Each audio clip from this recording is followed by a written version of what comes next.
Michael Torres unwrapped the homemade chocolate chip cookie his sister had sent from Earth, while the bustling Meridian trade outpost hummed around him, with the constant activity of interstellar commerce that never quite managed to include him in its important conversations about credits and cargo manifests. The central plaza filled with dozens of species conducting business, while he enjoyed his lunch break. A small moment of comfort that reminded him of home during an assignment where fixing atmospheric processors earned him invisibility rather than appreciation. The outpost served as neutral ground between human space and the Celestian hegemony, its corridors packed with merchants, diplomats, and workers who'd learned that successful commerce required discretion about each other's backgrounds and business practices.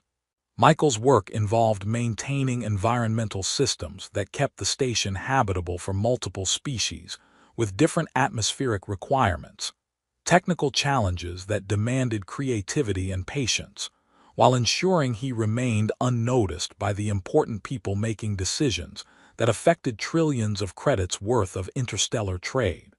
Another thrilling lunch break, he muttered to his maintenance scanner, which displayed optimal environmental readings for territory where most inhabitants treated him like sentient furniture with repair capabilities. At least the cookies are real. His sister's care packages represented the only personal connection he maintained with Earth, small reminders that someone remembered his existence, despite his assignment to technical obscurity, in a place where successful invisibility was considered a professional achievement for maintenance staff. The chocolate chips had survived interstellar shipping better than his social life. A young Celestian girl sat alone at a nearby table, her silver skin reflecting the plaza's artificial lighting, while her elongated ears tracked conversations throughout the busy area with predatory precision. She appeared isolated despite the crowded environment, watching other beings interact while remaining apart from social dynamics that governed outpost life, creating an impression of loneliness that resonated with Michael's own experience. Her formal posture and expensive clothing suggested noble status, though her presence in common areas without visible security detail indicated either remarkable confidence or desperate need for normalcy that transcended typical aristocratic protocols. The combination of obvious wealth and apparent isolation created contradictions that Michael's technical background struggled to analyze. "Looks like I'm not the only one eating lunch alone," he observed quietly, while his scanner provided helpful reminders about scheduled maintenance that could wait until he finished the one decent meal he'd have today. Though I bet her reasons are more interesting than "nobody talks to maintenance staff." The girl's attention seemed focused on the social interactions around her, studying the casual conversations and commercial negotiations with the intensity of someone learning important information through observation rather than participation. Her isolation appeared deliberate rather than accidental, suggesting she was choosing solitude for reasons that probably involved politics beyond Michael's understanding. Michael's natural impulse toward kindness, developed through years of helping people with technical problems they couldn't solve themselves, combined with recognition of shared loneliness in a crowded space that somehow made both of them invisible to everyone else's social awareness. The plaza contained hundreds of beings, yet somehow they both sat alone with their respective lunches. Human social customs, he said to himself, suggest that sharing food creates positive interactions between isolated individuals. Worst case scenario, she says no thank you and I finish my lunch with the same number of friends I started with. He approached her table with the casual confidence of someone who'd learned that most problems could be solved through direct action and honest communication, carrying his extra cookie with the simple intention of offering a moment of human warmth to someone who appeared to need friendly interaction as much as he did. "Excuse me," Michael said politely, gesturing toward the empty chair at her table. "I noticed you're eating alone, and I've got an extra cookie my sister sent from Earth. Would you like to share lunch with someone else who apparently doesn't have anyone to talk to during break time. The girl looked up with surprise that quickly transformed into something approaching curiosity, her crystalline features shifting in patterns that suggested Michael's simple offer carried emotional weight beyond casual human courtesy between strangers. Her response would either remain a pleasant social interaction between lonely people or become the foundation for changes that neither of them could anticipate. "Your kindness," she said carefully, "is unexpected in this place where most ignore those who appear different or alone. I would be honored to accept your offer of shared sustenance." Michael placed the cookie on her plate with the satisfied feeling of someone who'd successfully applied human social engineering to improve both their lunch experiences, unaware that his casual gesture of sharing food was about to activate Celestian cultural protocols that would transform routine maintenance break into the most politically significant cookie distribution in recorded diplomatic history. The universe, he was about to discover, had very specific ideas about what constituted meaningful sharing, especially when performed between species whose ancient customs remained largely mysterious to each other. "This is remarkable," Princess Lyanna Selthara said as she examined the homemade cookie with the careful attention someone might give to complex engineering schematics. "Your sister's creation carries properties that our automated food systems cannot replicate. The craftsmanship suggests genuine care for the recipient's welfare." Michael settled into the chair across from her, pleased that his simple gesture had created the kind of normal social interaction he rarely experienced, while maintaining atmospheric processors for people who treated him like invisible technical support. "She's been making those since we were kids. Says the secret ingredient is using real butter instead of synthetic substitutes, though I think the actual secret is that she makes them for people she cares about." Princess Lyanna took her first bite with ceremonial precision that seemed oddly formal for casual cookie consumption, her crystalline features shifting through expressions that suggested the experience carried significance beyond simple nutrition or pleasure. The moment the chocolate touched her tongue, the outpost's oath sensor array erupted in harmonic resonance that echoed throughout the station like cosmic bells, announcing something of tremendous importance. "Oh," she said quietly, her eyes widening as realization apparently struck her with the force of interstellar politics suddenly becoming personal. "Oh my, I did not expect. The implications are quite significant." Michael looked around the plaza, which had filled with the kind of stunned silence that occurred when routine social activities accidentally triggered station-wide alert systems. "Did I do something wrong? I mean, I figured sharing food was pretty universal friendly behavior, but maybe there's some cultural protocol I should have researched first." Princess Lyanna rose from her seat with movements that transformed the crowded plaza into an impromptu throne room, her voice carrying across the suddenly quiet space with authority that made casual conversation sound like imperial proclamation. "By accepting sustenance freely offered, I invoke the ancient oath of kinship with Michael Tors of Earth, naming him as my chosen consort witness under Celestian law." Michael's maintenance tablet erupted in notification cascades that suggested the station's systems had developed artificial intelligence dedicated to overwhelming him with information about governmental procedures he'd never studied. Kinship oath, what now? He managed, while his security clearance apparently expanded to include diplomatic databases he definitely hadn't requested access to. "The food sharing has been properly witnessed," Princess Lyanna explained with satisfaction that couldn't quite mask underlying nervousness about cosmic-level political procedures activated through cookie consumption. "Ancient Celestian law recognizes sustenance freely given and freely accepted as creating formal kinship bonds that grant shared authority and governmental standing." Through their suddenly established connection, information flowed like diagnostic data synchronizing between linked systems. Michael gained access to Celestian diplomatic records revealing systematic manipulation of trade agreements, while Princess Leia discovered human maintenance logs showing coordinated sabotage of outpost infrastructure that served no purpose except generating emergency repair contracts.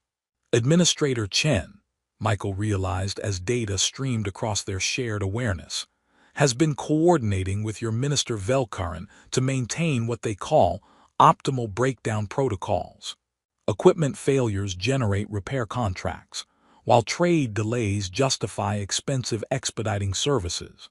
Financial records painted a picture of systematic exploitation that treated commercial stability as a threat to profitable emergency service contracts. Outpost infrastructure was deliberately sabotaged to create crisis situations, while trade routing was manipulated to force dependence on specific contractors controlled by the conspiracy. Through their bond, Michael experienced Celestian political processing that made human bureaucracy seem like crude approximations of more sophisticated governmental instruments.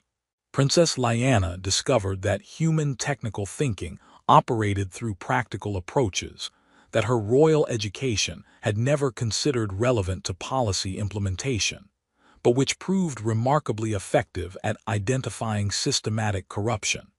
Minister Velkaran's infrastructure company, she observed through their connection, operates on renewable failure principles.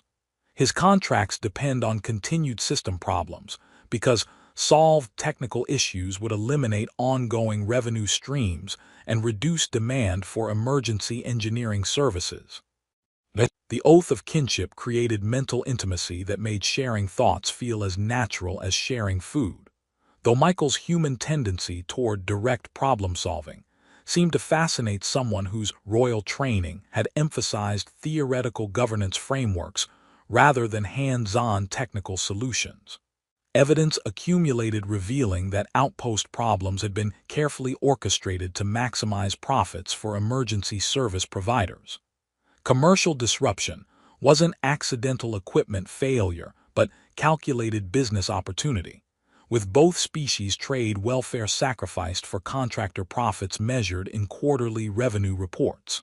The kinship protection, Princess Leia explained quietly, creates ceremonial immunity that prevents direct action against us while we investigate. Ancient Celestian law recognizes food bonds as creating sacred obligation to protect those who demonstrate kindness without expectation of political advancement.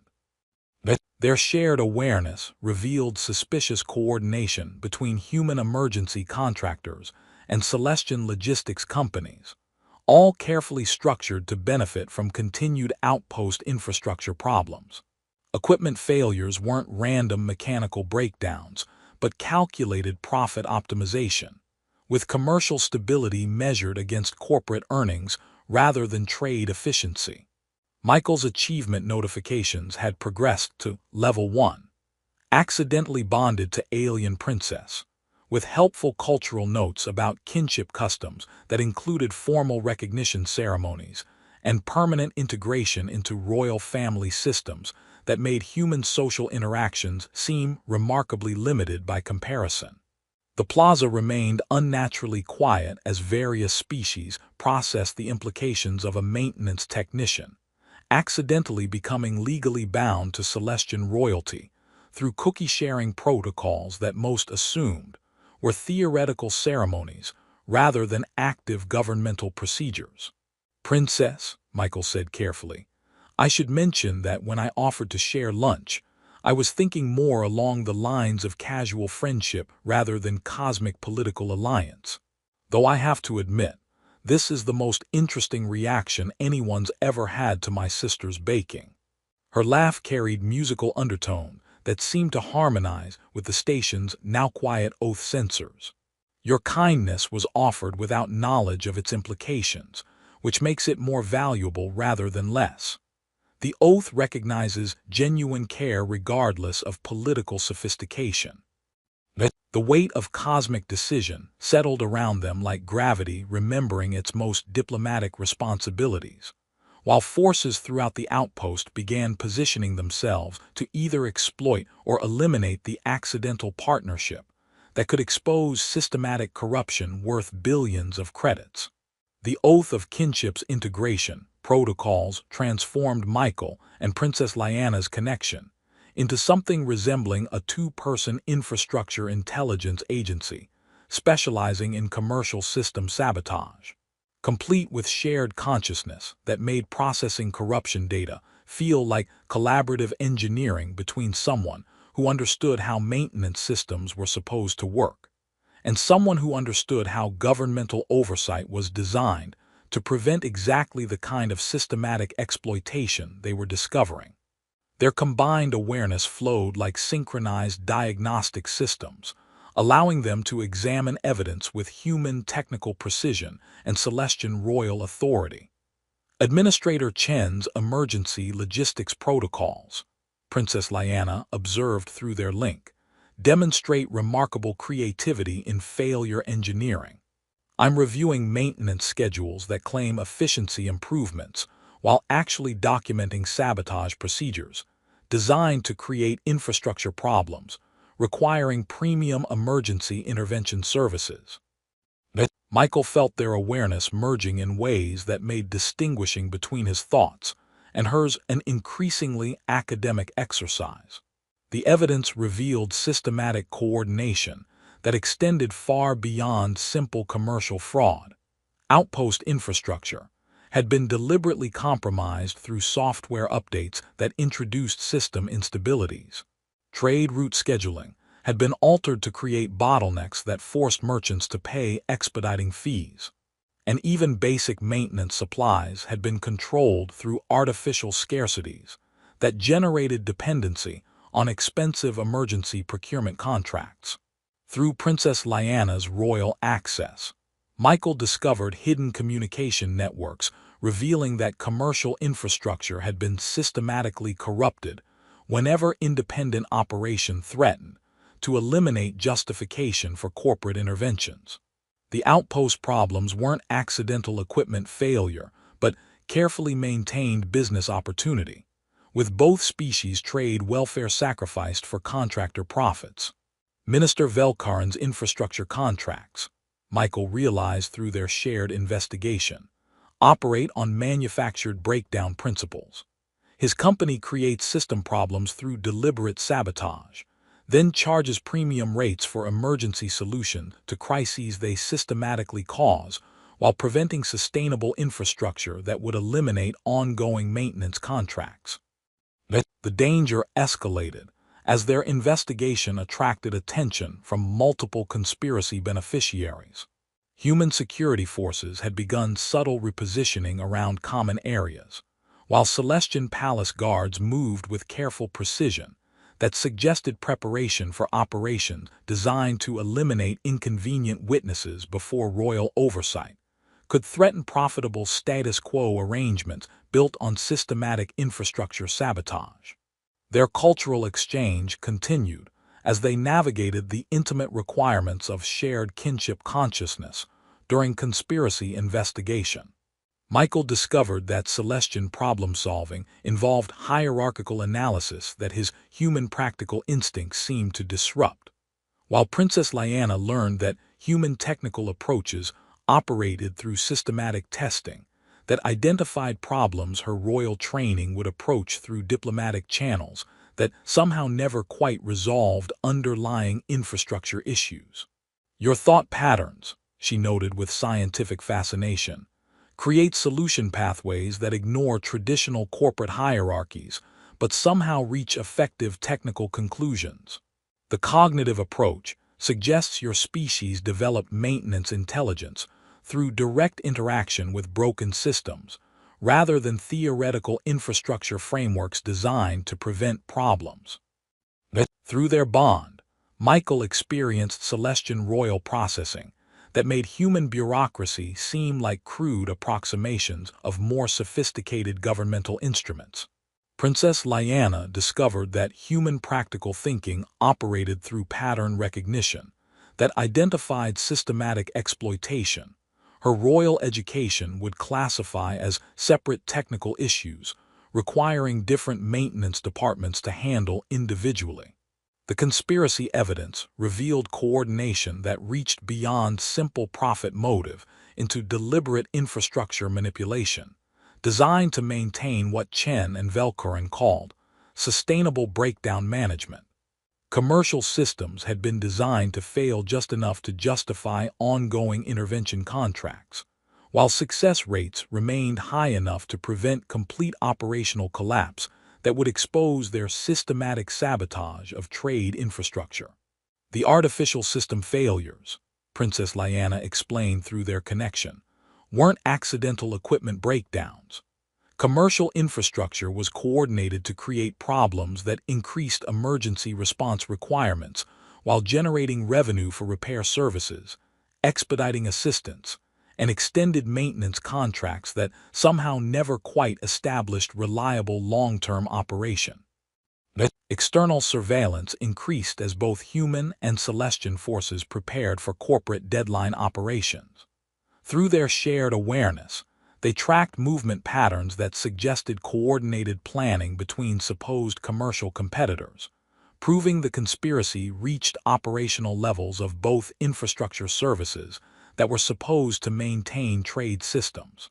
The outpost's commercial activity proceeded around them with mechanical efficiency that couldn't quite mask systematic sabotage, designed to maintain profitable infrastructure unreliability. Trade processing had been complicated unnecessarily. System maintenance requirements had been multiplied beyond practical necessity, and equipment coordination had been implemented in ways that created failures rather than ensuring adequate operation for independent commercial activities. The kinship oath protection, Princess Lyanna explained quietly, creates ceremonial immunity that prevents direct action against us while we investigate. But revealing my identity publicly will either legitimize our evidence or make us targets for elimination. Through their investigation, they'd uncovered evidence that commercial infrastructure had been deliberately sabotaged to generate ongoing revenue for emergency service providers, while sustainable maintenance solutions had been blocked through regulatory requirements that served no purpose except maintaining profitable system unreliability that affected thousands of traders across multiple commercial routes.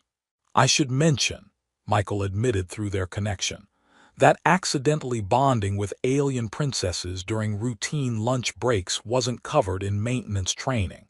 My preparation focused more on fixing broken equipment and troubleshooting technical problems, not on exposing interstellar infrastructure conspiracies through royal kinship ceremonies.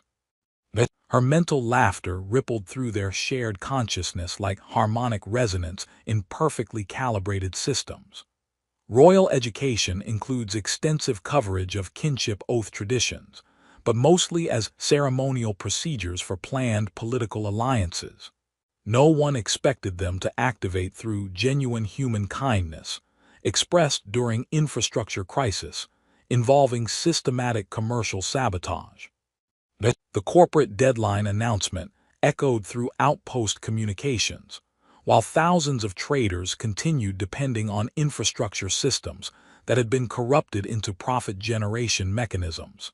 And Michael and Princess Lyanna faced the choice that would determine whether their accidental kinship bond could expose corruption that had turned commercial infrastructure into systematic exploitation, or whether profitable system failure would continue while honest trade remained compromised by corporate interests that viewed reliable equipment as a threat to emergency service revenue.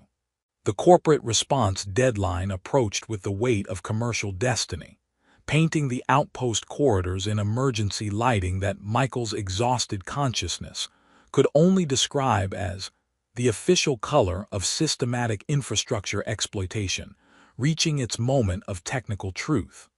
His caffeine withdrawal had achieved philosophical dimensions, manifesting as what felt like his neurons conducting an engineering symposium about the cosmic significance of accidentally bonding with alien princesses through homemade cookie sharing and basic human kindness.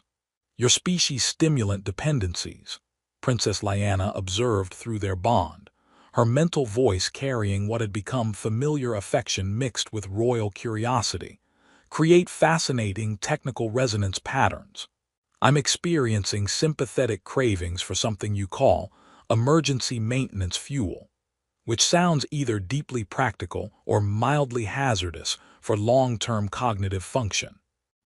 The morning confrontation convened in the outpost's Central Assembly Hall, where representatives from both governments and various corporate entities gathered with expressions suggesting they were witnessing either revolutionary commercial breakthrough or spectacular interspecies infrastructure disaster. Michael's maintenance tablet had evolved beyond simple device into what could only be described as a digital consciousness, dedicated to exposing trade corruption with the enthusiasm of artificial intelligence that had discovered commercial justice. Administrator Chen rose with theatrical precision that suggested considerable preparation for this exact confrontation. Esteemed colleagues, we must address the concerning situation involving technician Tors, who appears to have fallen victim to sophisticated Celestian manipulation techniques disguised as traditional kinship bonding ceremonies. Alternatively, Princess Lyanna interjected with royal ruthlessness that made aristocratic destruction look like performance art. We address systematic conspiracy between human emergency contractors and Celestian infrastructure officials to maintain profitable commercial exploitation through coordinated system sabotage and deliberate infrastructure obstruction. The evidence cascaded across the Assembly's display systems like digital commercial revelation, overwhelming damage control efforts with sheer volume of undeniable proof.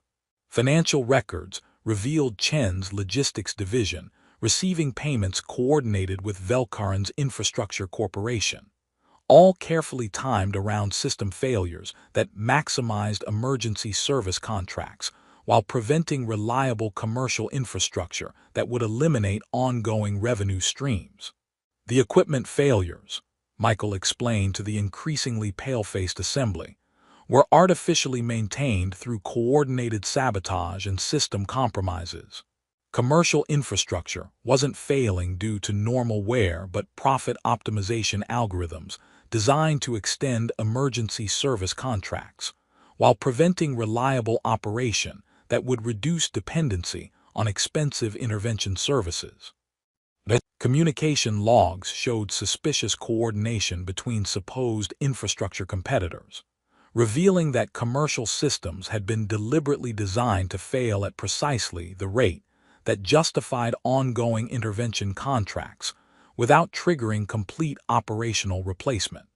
Technical documentation proved that artificial problems had been created through systematic software corruption, generating crisis situations that required expensive emergency responses instead of sustainable commercial infrastructure. Minister Velkarin's supporters launched their prepared counterattack, claiming human technical manipulation had compromised the princess through species-specific infrastructure warfare techniques designed to exploit Celestian kinship traditions for commercial advantage. Their arguments evaporated like morning mist when evidence revealed Velkarin's personal financial stakes in continued infrastructure instability, with maintenance contracts that somehow never quite completed their system improvement projects, requiring endless additional funding cycles that coincidentally aligned with commercial equipment failures. The assassination attempt unfolded exactly as their shared awareness had predicted, with explosives targeting commercial areas, while both human corporate mercenaries and Celestian court operatives blamed each other for coordinated attacks designed to eliminate the surviving royal witness and justify permanent corporate management of trade infrastructure. Michael and Princess Lyanna's mental connection allowed them to anticipate and expose the false flag operation in real time, broadcasting intercepted communications that proved both attacks originated from the same conspiracy designed to maintain profitable commercial chaos. Distinguished delegates, Princess Lyanna announced with crystalline authority that made the assembly hall feel like the commercial center of the universe. I invoke the right of kinship defense under oath law. The evidence we present will be broadcast simultaneously to all government databases, trade advocacy networks, and public commercial information systems across both civilizations. The moment of cosmic choice arrived with gravitational weight that seemed to bend space around their decision. Princess Lyanna could defend their kinship vow permanently, binding their lives together while broadcasting proof that would restore honest commerce to the neutral zones. Or she could allow the bond to be annulled while preserving traditional royal protocols that enabled continued systematic exploitation disguised as legitimate infrastructure management. Michael Tors, she said, her voice carrying across the assembly with absolute certainty. Your kindness offered without expectation represents the finest qualities of genuine human care. I choose to honor that generosity with permanent commitment and commercial justice. I accept the kinship defense, Michael replied, understanding that sharing a simple homemade cookie had transformed him from an invisible maintenance worker, trying to keep systems functional, into someone willing to challenge the institutional corruption that had been systematically breaking commercial infrastructure for corporate profit. Let the evidence reach everyone who needs reliable trade systems. The quantum broadcast engaged with harmonic resonance that felt like the universe taking a collective sigh of commercial relief. Their compiled evidence streamed simultaneously to every accessible database, overwhelming corporate damage control with the volume of undeniable documentation. The systematic exploitation died in real time as truth spread faster than any infrastructure spin could contain. Commercial systems opened to honest operation within hours as artificial barriers dissolved under public scrutiny. Trade infrastructure was restored as breakdown protocols evaporated once their profit motive disappeared. Equipment that had been mysteriously unreliable for months suddenly discovered efficient operation when emergency pricing structures collapsed under transparency requirements.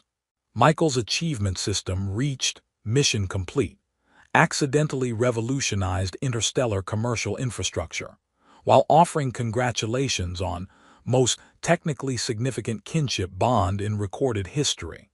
The universe's sense of commercial justice, he realized, sometimes operated through the most unexpected sharing methods.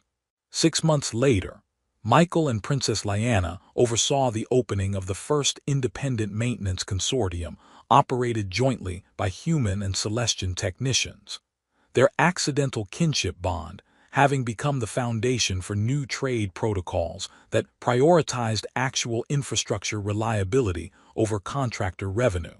The exhausted technician who'd shared honest human kindness had been replaced by someone willing to challenge institutional commercial manipulation, while their partnership proved that sometimes the most genuine generosity, offered with sincere intention during moments of loneliness, can repair not just broken spirits, but the broken systems that deliberately create infrastructure problems for profit, while honest commerce depends on equipment that functions properly.